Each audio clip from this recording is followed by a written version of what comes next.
बिस्मिल्लाहिर्रहमानिर्रहीम। अस्सलामु अलैकुम वरहमतुल्लाह। अल्लाहुम्मा सल्ली अला मुहम्मदिन व आलिहि व बारिक वसल्लम। करोड़ों दुरूद करोड़ों सलाम हुज़ूर अकरम सल्लल्लाहु अलैहि वसल्लम पर, आपकी आल पर और आपके असहाब पर। तो सामीन कराम, आज के इस अहम व्लॉग में आप सुनेंगे सियासी टेम्परेचर, मज़हब कार्ड और ताकतवर हलकों की आखिरी उम्मीद। ये इंतहाई अहम व्लॉग है, इसे आप शुरू से लेकर एंड तक सुनिएगा। अगर चैनल पर नए हैं तो चैनल को सब्सक्राइब कर दीजिए और बेल आइकॉन के बटन को दबा दीजिए ताकि हर नई आने वाली वीडियो आप तक पहुंच सके। ईवान सदर में तशवीश। जी हाँ, हमारे सदर मुअज़्ज़म जनाब आरिफ अलवी साहब काफ़ी दिनों से ये बयानात दे रहे हैं कि उन्हें पाकिस्तान के हालात पर तशवीश है, और यकीनन ये हर पाकिस्तानी को तशवीश है। फ़कत उनको ही नहीं, हर दर्दमंद दर्द दिल रखने वाले, पाकिस्तान के साथ मोहब्बत रखने वाले, पाकिस्तान के खैर ख्वाह को ये तकलीफ़ है और ये तशवीश है। सिवाय इस इम्पोर्टेड गवर्नमेंट के और इस इम्पोर्टेड गवर्नमेंट के लाने वालों को, उनको तशवीश नहीं है। उनकी बजाय आग लग जाए, जल जाए ये मुल्क, इकॉनमी तबाह होती है तो हो जाए, गरीब बर्बाद होता है तो हो जाए, उन्हें इससे कोई सरोकार नहीं है, ना ही ये जो आए हैं और ना ही इनको जो लाए हैं। तो जी हाँ, उन्होंने हमारे सदर मुअज़्ज़म जनाब आरिफ अलवी साहब ने अपनी कोशिशों का आगाज़ किया कि बनी गाला टू गवर्नमेंट, यानी कि नून लीग, इसकी मेन स्टेक होल्डर नून लीग है, और दूसरे नंबर पर जरदारी साहब हैं और तीसरे नंबर पर फजलुर रहमान साहब हैं। तो उन्होंने अपनी ये कोशिशों का आगाज़ किया, लेकिन वो कहते हैं कि जी हमें गवर्नमेंट में आकर मिला क्या। तो भाई, गवर्नमेंट में आपको लाया कौन था?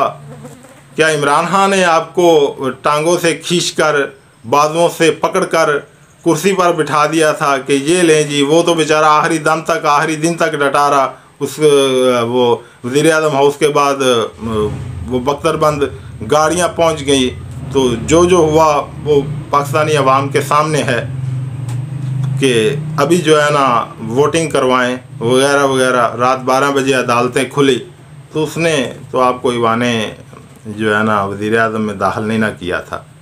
तो जी हमें मिला क्या?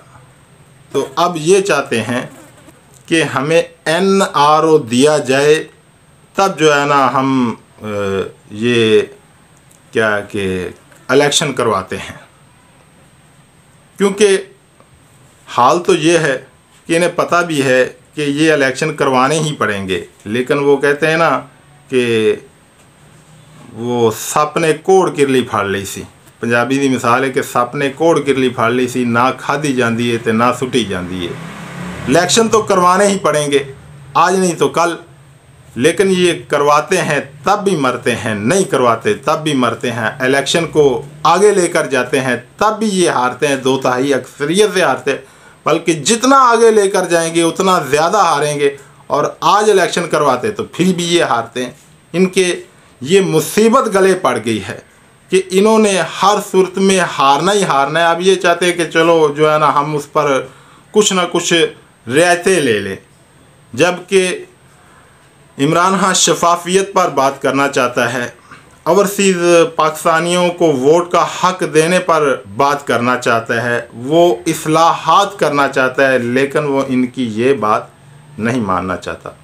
और दूसरी जो है टॉक जो सदर साहब ने करवाई और वो करवा रहे हैं, वो दरवाज़ा उन्होंने खोला है। एक उन्होंने इनकी तरफ से भी करवाई कि फिर ये कहते हैं कि जी सियासी ताकतें जो है ना खुद लाती हैं फ़ौज को सियासत में, तो अब उन्होंने तो इनसे डायलॉग करवाए, अब ये नहीं मान रहे, ये एक अलग बात है।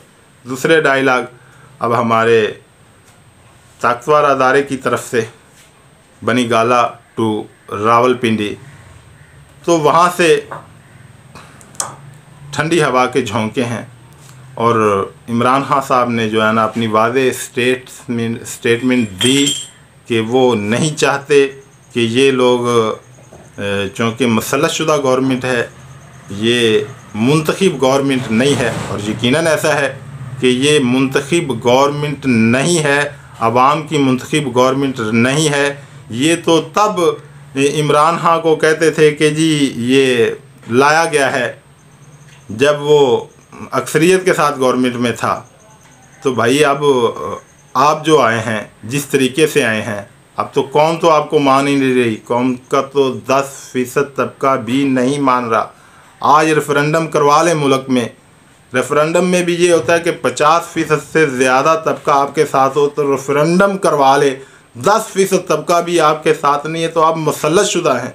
तो कौम और एक बड़ी जमात कैसे ये तस्लीम कर ले कि जो आप वो फ़ैसले करें जो कि इंतहाई अहम फ़ैसले हैं। तो इमरान खान साहब ने इस पर वादा कह दिया है कि जी कि तब तक जनरल बाजवा साहब काम करेंगे जब तक नई हुकूमत बन नहीं जाती। तो ये उन्होंने अपने कह लें कि पत्ते भी शो कर दिए और एक वादा और उसूली मौक़िफ़ भी दे दिया है। अब सूरत हाल ये है कि आइंदा साल हमने कर्ज़ वापस करना है $30 अरब। तो जब इमरान खान साहब गवर्नमेंट में पीछे आए थे तो उस वक़्त हमने कर्ज़ वापस करना था $19 अरब और ख़जाने में जो है ना $5-6 अरब नहीं था। तब भी इनकी ये स्टेटमेंट थी। मैंने पहले भी अपने 1-2 व्लॉग में ये बात कर चुका हूँ कि यही वज़ीर ख़जाना था, ये क्या नाम है इसका, यही वज़ीर ख़जाना था मुफ्ता इस्माइल साहब। तो इसकी स्टेटमेंट है, ये इन्होंने ब्रीफिंग देने गए GHQ में, वो सालाना जो है ना बजट से पहले 2017 के बजट में इन्होंने ब्रीफिंग दी और कहा कि जो इसहाक डार साहब हैं वो मईशत के आगे जो है ना बरूदी सुरंगें बिछा कर चले गए हैं। दुआ करे जनरल साहब हमारी गवर्नमेंट ना लेना ही नहीं चाहते थे कि ताकि गवर्नमेंट ये इमरान खान को दे और सारा गंद पड़े इमरान खान पर और फिर हम क्लीन होकर वापस आएँ नून लीग और PP। ये एक प्री प्लान था कि इन्होंने जानबूझकर जो है ना पिछली गवर्नमेंट नहीं ली कि हमने इतना गंद डाल दिया है, हमने मईशत इतनी तबाह कर दी, हमने ऐसे ऐसे मंसूबे जो है ना मुल्क पर लॉन्च किए हैं कि जिन्होंने मईशत को तबाह कर दी है। लिहाजा ये 3-4 साल में गंद धोएगा इमरान खान और फिर जो है ना फल खाएंगे हम। तो लेकिन वो कहते हैं कि अल्लाह अल हक है। ये कोशिश तो इनकी यही थी और वाकई कि कौम पूरी जो है ना इमरान खान को बुरा भला कहती थी, सिवाय उस तबके के जो मुल्की और बैनुल-अक़वामी मामलात को देखता था, उन्हें स्टडी करता था, उन्हें मद्देनज़र रखता था कि बैनुल-अक़वामी मामलात ये हैं। एक समझदार तबके के अलावा बाकी तबके की ये ही सोच थी कि नहीं जी इमरान खान तो जो है ना मुल्क पर महंगाई मसलत कर गया, जी इमरान खान ने तो हमें मार दिया, जी इमरान खान ने तो हमें ये कर दिया वो कर दिया। तो अब पता चल रहा है कि इमरान खान रिलीफ दे रहा था, इमरान खान अच्छा कर रहा था। पूरी दुनिया में जो एक महंगाई का सैलाब आया हुआ था, जो पूरी दुनिया में मामला थे, वो उसके बरक्स अपनी आवाम को ज़्यादा से ज़्यादा रिलीफ फराहम कर रहा था। तो इंशाअल्लाह इस टॉपिक पर हम अगला व्लॉग करेंगे। तो अब तक के लिए इतना ही, इजाज़त दीजिए। अल्लाह हाफ़िज़।